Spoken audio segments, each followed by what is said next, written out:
తరలి రాద తనే వసంతం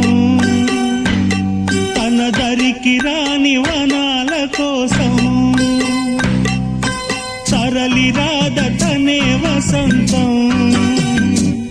తన దరికి రాని వనాల కోసం గగనాల దాకా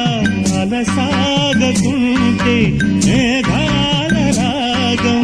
ఇలా చేరుకోదా